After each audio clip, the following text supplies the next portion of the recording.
Historia del siglo XX.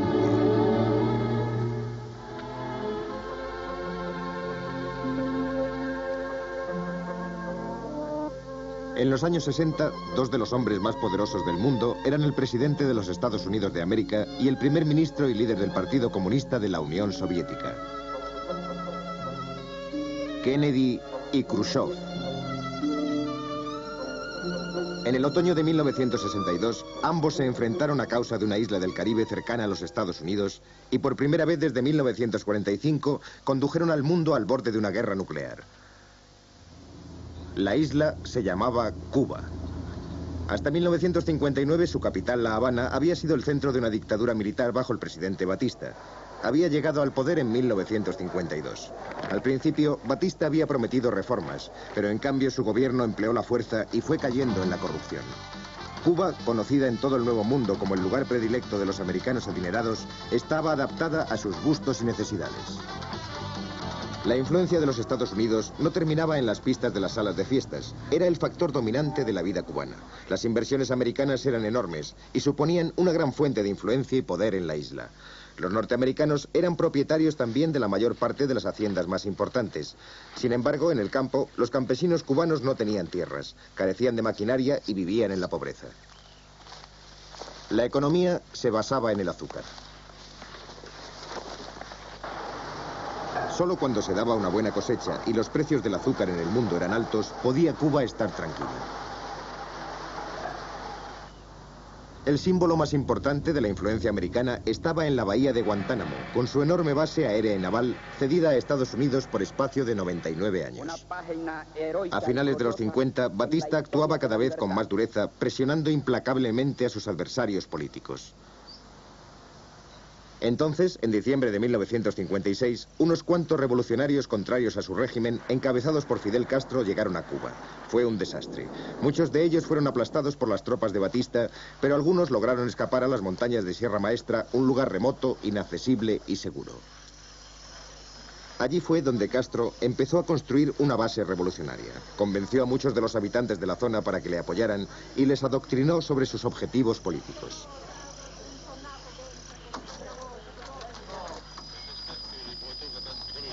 Sus guerrillas mejoraron su preparación y creció el apoyo a su iniciativa.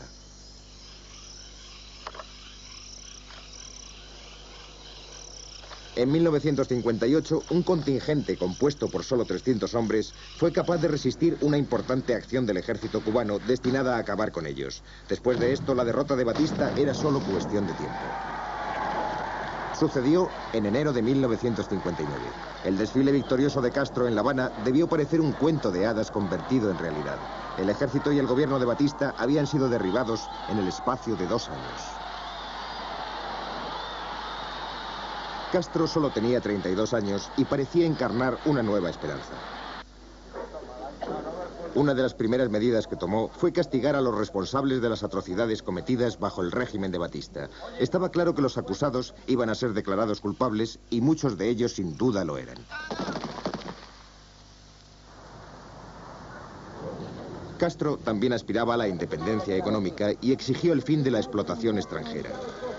A lo largo de aquel año fueron expropiadas muchas empresas privadas, en su mayor parte de propiedad extranjera.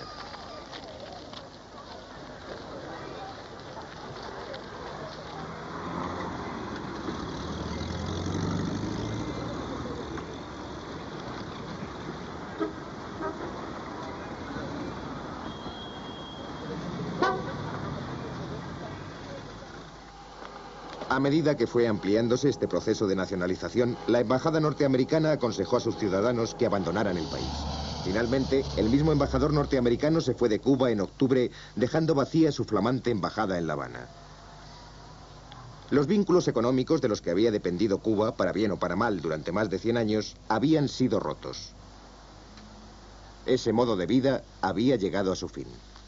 El azúcar, pilar de la economía cubana, ya no era adquirido por los americanos. ¿Quién les iba a reemplazar? Los soviéticos. En febrero de 1960, el viceprimer ministro soviético Mikoyan visitó La Habana y firmó un importante acuerdo económico según el cual la Unión Soviética se comprometía a comprar 1 millón de toneladas de azúcar al año y concedía a Cuba un préstamo sustancial por un plazo de 12 años.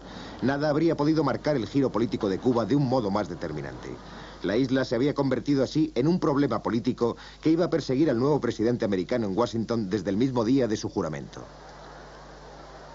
John Fitzgerald Kennedy, ¿jura usted solemnemente? Yo, John Fitzgerald Kennedy, juro solemnemente que desempeñará fielmente el cargo de presidente de los Estados Unidos. que desempeñaré fielmente el cargo de presidente de los Estados Unidos. John Kennedy procedía de una rica y numerosa familia de Boston de origen irlandés. Su infancia había sido feliz, privilegiada y segura.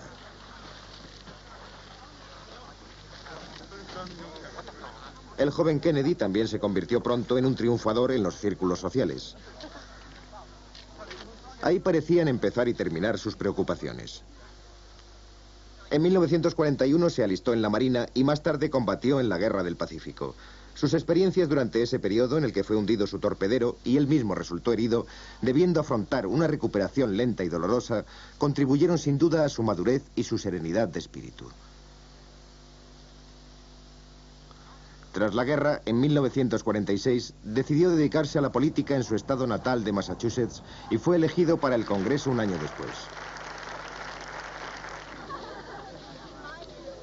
Fue entonces cuando Kennedy empezó a desarrollar el estilo electoral que le habría de conducir a la presidencia.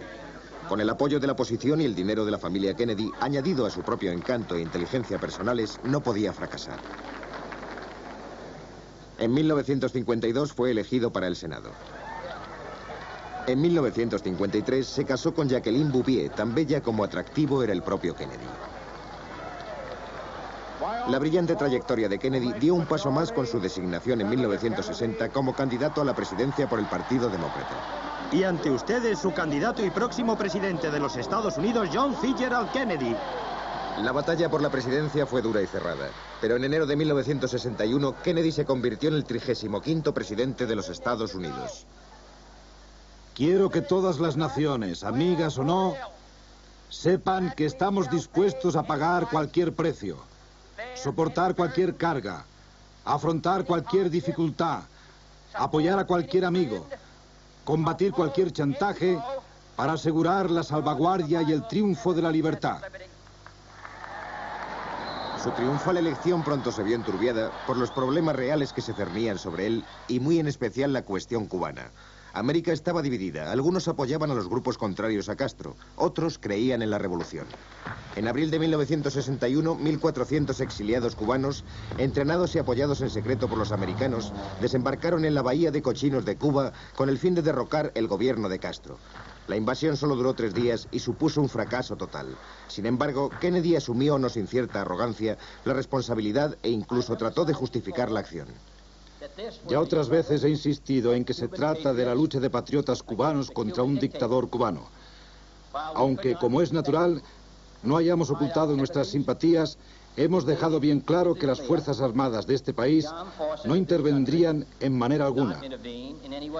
Pero esperemos a que los hechos demuestren que nuestra moderación tiene un límite. Sin embargo, no solo Cuba vio la derrota de la Bahía de Cochinos como un desastroso comienzo de la nueva presidencia. Acababa de afrontar su primera decisión de importancia y no podía haberlo hecho peor. La elección se dejó oír en todo el mundo. Su recuerdo todavía estaba presente en Viena, menos de 2 meses después, cuando el presidente Kennedy y el líder soviético y primer ministro Khrushchev se dieron la mano en su primer encuentro oficial.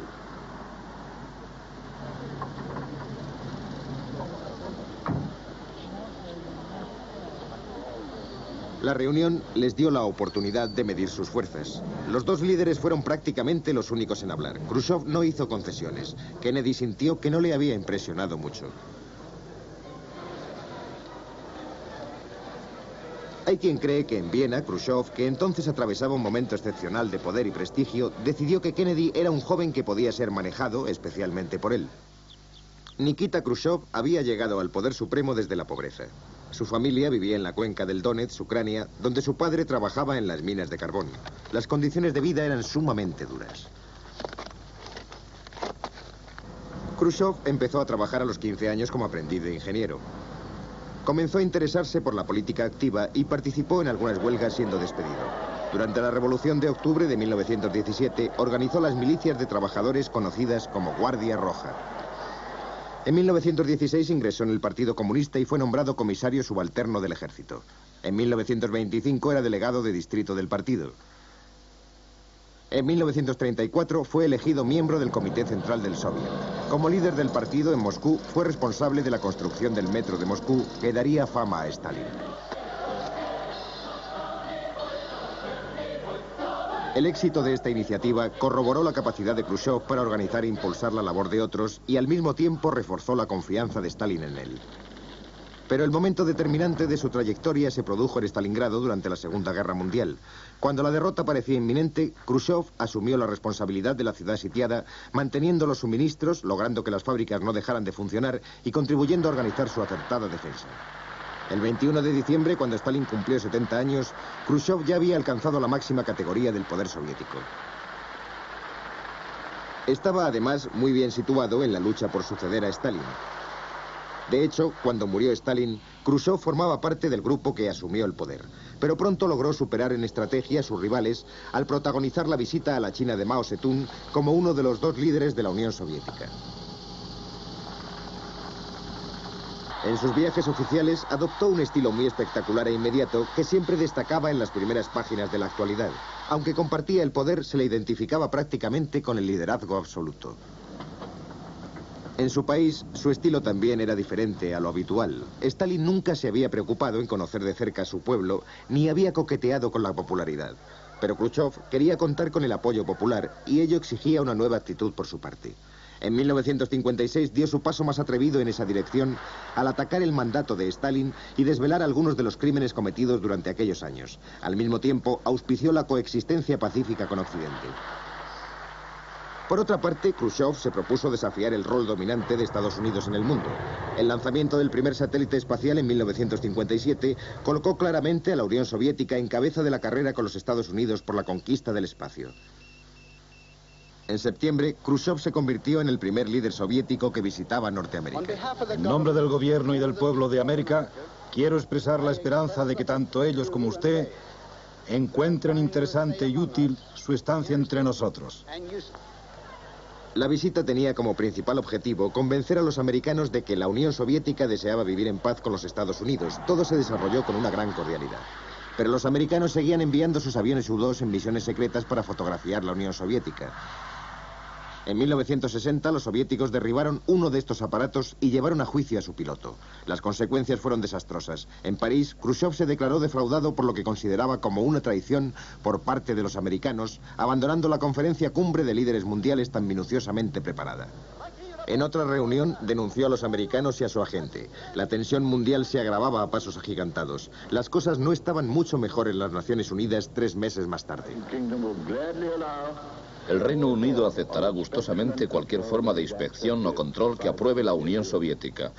Un gran número. Y traduzca esto último si no le importa.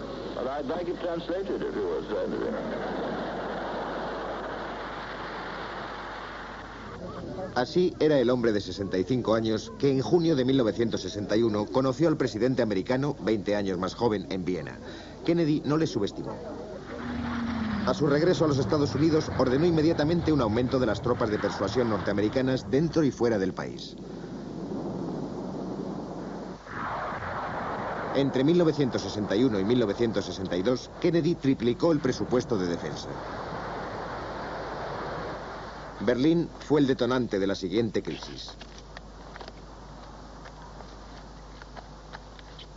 Para frenar la huida hacia Occidente de sus ciudadanos, Alemania Oriental levantó en agosto de 1961 un muro que dividía la ciudad. Contaba para ello con el apoyo soviético. Kennedy acusó a la Unión Soviética de entablar un juego peligroso. El mundo no se va a dejar engañar por el intento comunista de convertir Berlín en un foco conflictivo. Berlín es hoy una ciudad en paz.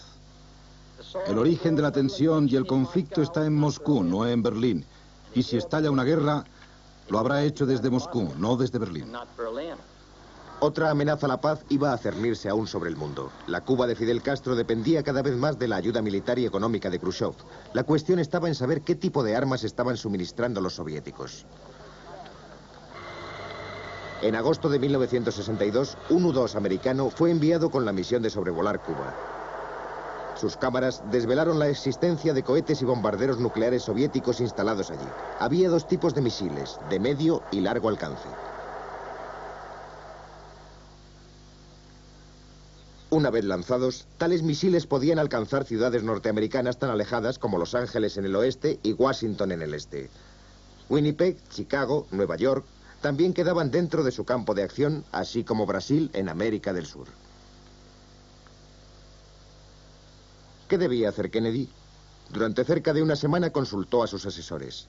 Todos ellos coincidieron en que la existencia de misiles en la isla caribeña era inaceptable. Suponía una amenaza para la seguridad de los Estados Unidos. El problema consistía en eliminar tal amenaza. Para algunos, la única solución era atacar y bombardear los misiles. Otros sugirieron la posibilidad de bloquear Cuba para evitar que llegaran a la isla más suministros soviéticos. Finalmente, Kennedy decidió que este era el mejor sistema. La Marina norteamericana bloquearía Cuba o la pondría en cuarentena y se exigiría a los soviéticos que retiraran sus misiles y bombarderos. Apelo al presidente Khrushchev para que frene y elimine esta amenaza clandestina, temeraria y provocadora para la paz mundial y la estabilidad de las relaciones entre nuestros respectivos países. Le apelo también para que abandone esta escalada de dominación mundial y se una al esfuerzo histórico de terminar con la peligrosa carrera de armamentos e imprimir un nuevo giro a la historia del hombre. Ahora tiene la oportunidad de evitar que el mundo caiga en el abismo de la destrucción. El representante norteamericano se enfrentó a los soviéticos en las Naciones Unidas. Déjeme que le haga una pregunta muy sencilla. ¿Niega usted, señor embajador Zorin, que la Unión Soviética haya instalado y siga instalando misiles de medio y largo alcance y rampas de lanzamiento en Cuba? ¿Sí o no? No espere a la traducción. ¿Sí o no? Me lo plantea usted como si fuera el fiscal. Tendrá su respuesta a su debido tiempo.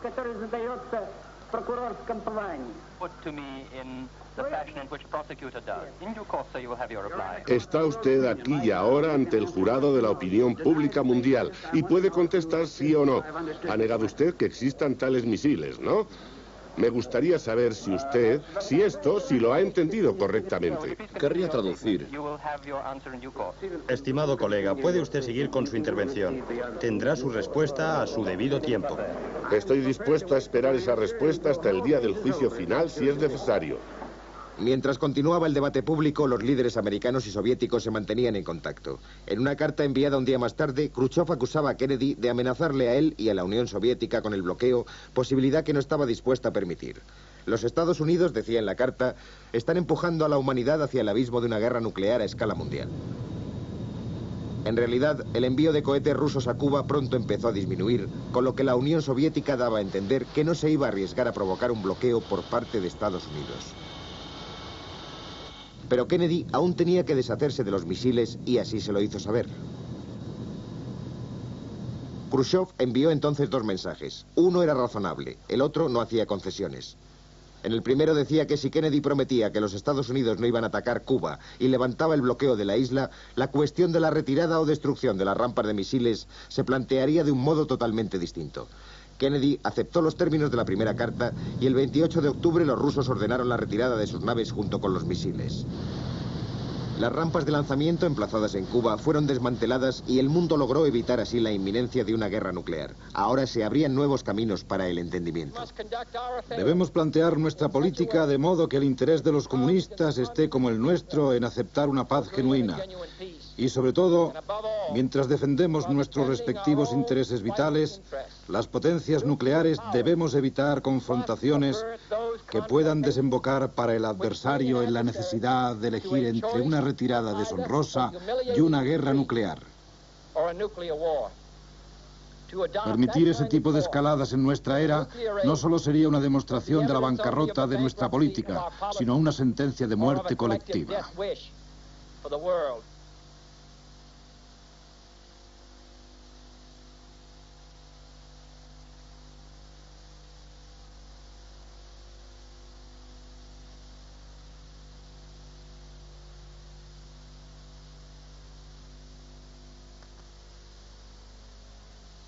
Al principio, Batista había prometido reformas, pero en cambio su gobierno empleó la fuerza y fue cayendo en la corrupción.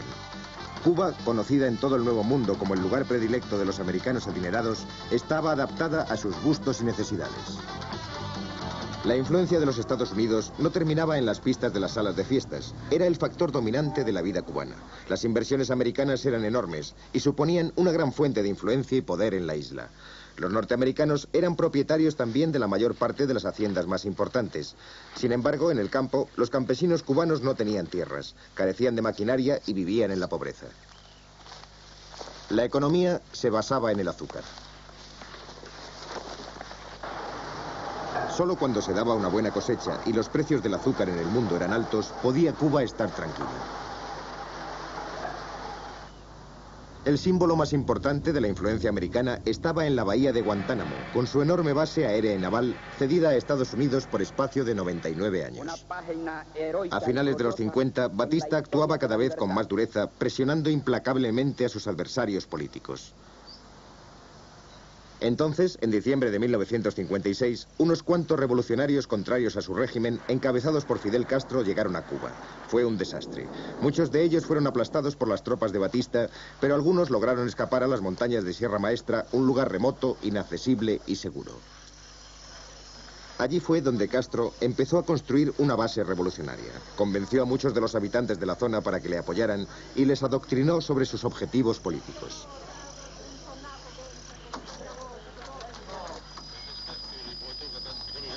Sus guerrillas mejoraron su preparación y creció el apoyo a su iniciativa.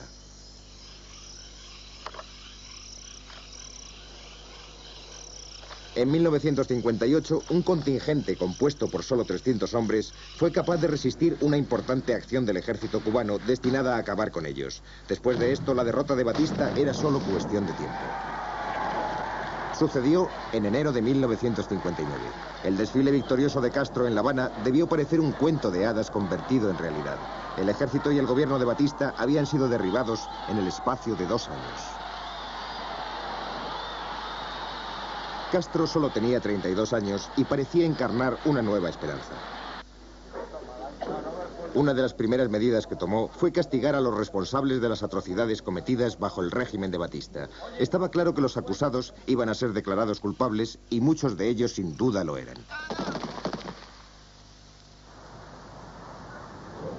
Castro también aspiraba a la independencia económica y exigió el fin de la explotación extranjera. A lo largo de aquel año fueron expropiadas muchas empresas privadas, en su mayor parte de propiedad extranjera.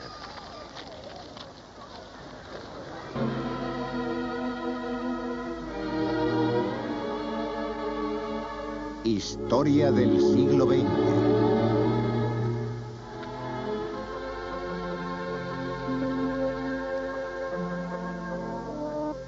En los años 60, 2 de los hombres más poderosos del mundo eran el presidente de los Estados Unidos de América y el primer ministro y líder del Partido Comunista de la Unión Soviética. Kennedy y Khrushchev. En el otoño de 1962, ambos se enfrentaron a causa de una isla del Caribe cercana a los Estados Unidos y por primera vez desde 1945 condujeron al mundo al borde de una guerra nuclear. La isla se llamaba Cuba. Hasta 1959 su capital, La Habana, había sido el centro de una dictadura militar bajo el presidente Batista. Había llegado al poder en 1952. Al principio, Batista había prometido reformas, pero en cambio su gobierno empleó la fuerza y fue cayendo en la corrupción. Cuba, conocida en todo el Nuevo Mundo como el lugar predilecto de los americanos adinerados, estaba adaptada a sus gustos y necesidades. La influencia de los Estados Unidos no terminaba en las pistas de las salas de fiestas. Era el factor dominante de la vida cubana. Las inversiones americanas eran enormes y suponían una gran fuente de influencia y poder en la isla. Los norteamericanos eran propietarios también de la mayor parte de las haciendas más importantes. Sin embargo, en el campo, los campesinos cubanos no tenían tierras, carecían de maquinaria y vivían en la pobreza. La economía se basaba en el azúcar. Solo cuando se daba una buena cosecha y los precios del azúcar en el mundo eran altos, podía Cuba estar tranquila. El símbolo más importante de la influencia americana estaba en la bahía de Guantánamo, con su enorme base aérea y naval cedida a Estados Unidos por espacio de 99 años. A finales de los 50, Batista actuaba cada vez con más dureza, presionando implacablemente a sus adversarios políticos. Entonces, en diciembre de 1956, unos cuantos revolucionarios contrarios a su régimen, encabezados por Fidel Castro, llegaron a Cuba. Fue un desastre. Muchos de ellos fueron aplastados por las tropas de Batista, pero algunos lograron escapar a las montañas de Sierra Maestra, un lugar remoto, inaccesible y seguro. Allí fue donde Castro empezó a construir una base revolucionaria. Convenció a muchos de los habitantes de la zona para que le apoyaran y les adoctrinó sobre sus objetivos políticos.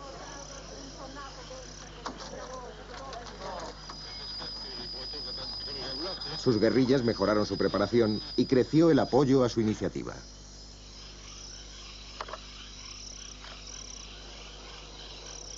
En 1958, un contingente compuesto por solo 300 hombres fue capaz de resistir una importante acción del ejército cubano destinada a acabar con él. La lección se dejó oír en todo el mundo. Su recuerdo todavía estaba presente en Viena menos de 2 meses después, cuando el presidente Kennedy y el líder soviético y primer ministro Khrushchev se dieron la mano en su primer encuentro oficial.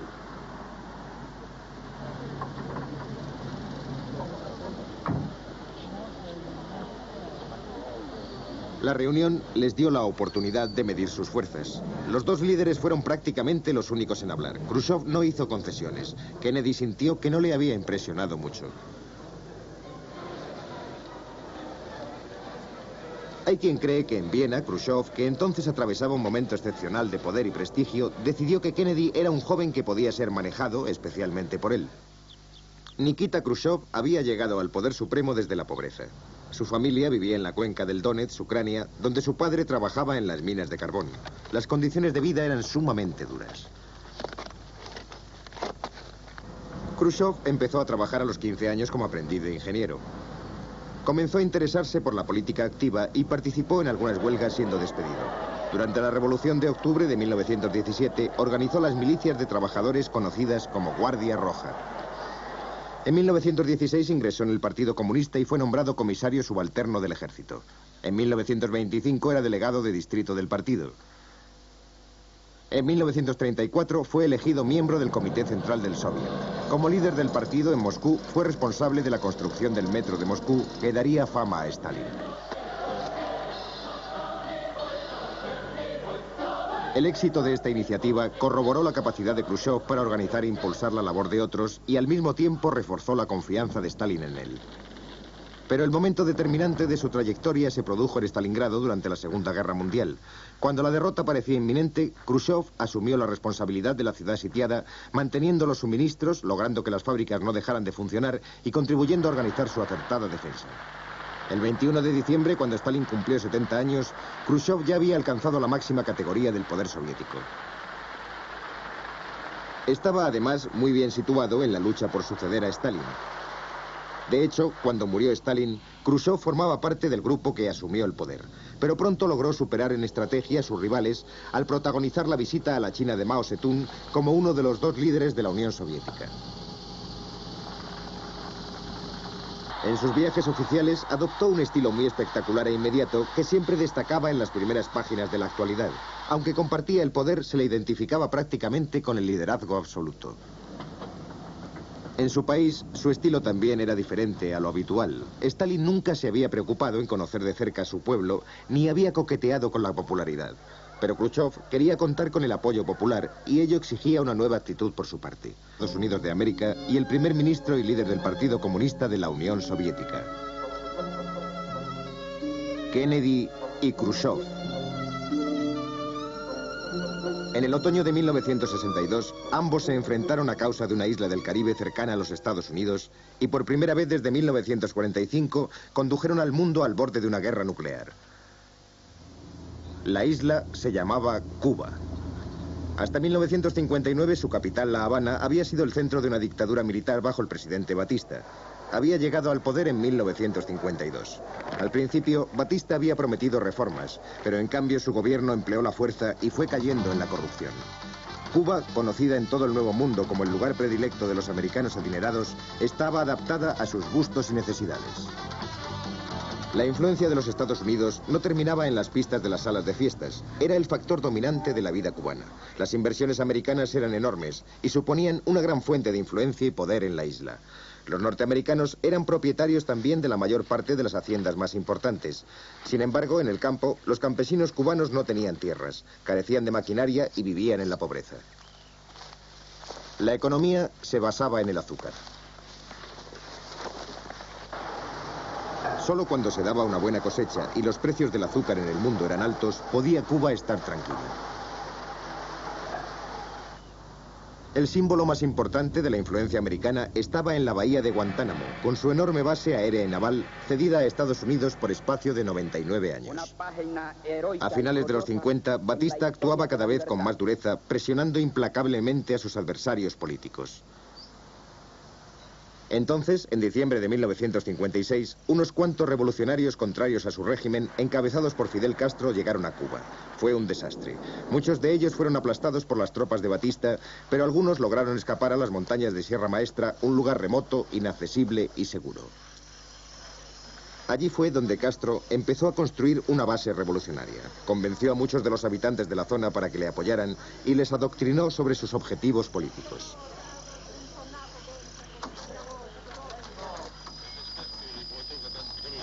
Sus guerrillas mejoraron su preparación y creció el apoyo a su iniciativa.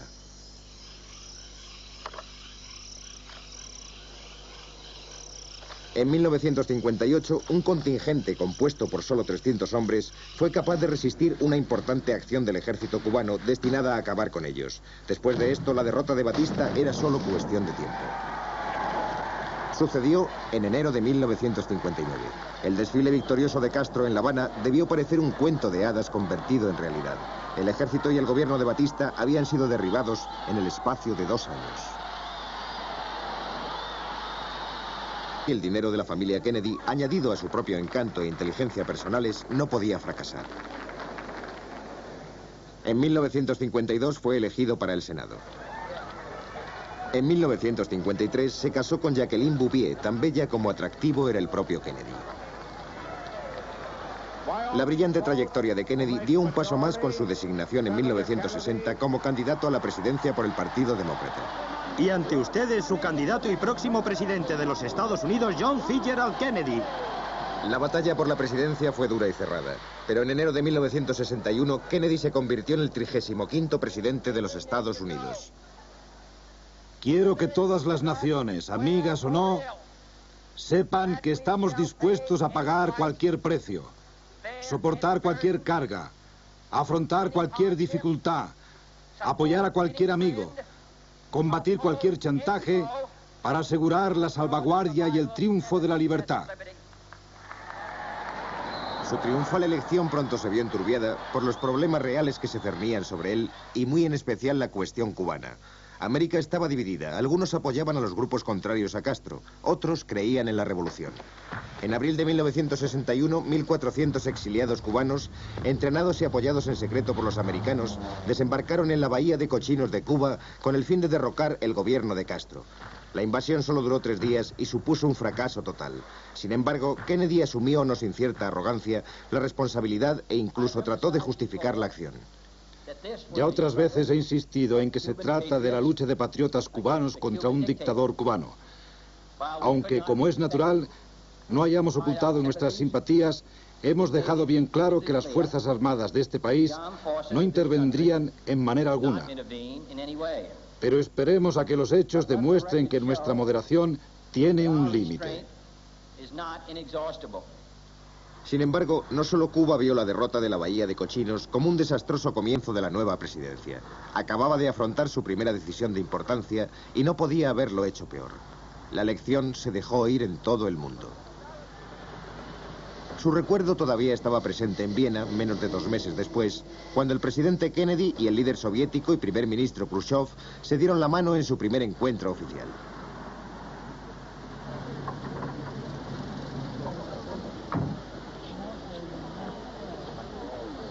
La reunión les dio la oportunidad de medir sus fuerzas. Los 2 líderes fueron prácticamente los únicos en hablar. Khrushchev no hizo concesiones. Kennedy sintió que no le había impresionado mucho. Hay quien cree que en Viena, Khrushchev, que entonces atravesaba un momento excepcional de poder y prestigio, decidió que Kennedy era un joven que podía ser manejado, especialmente por él.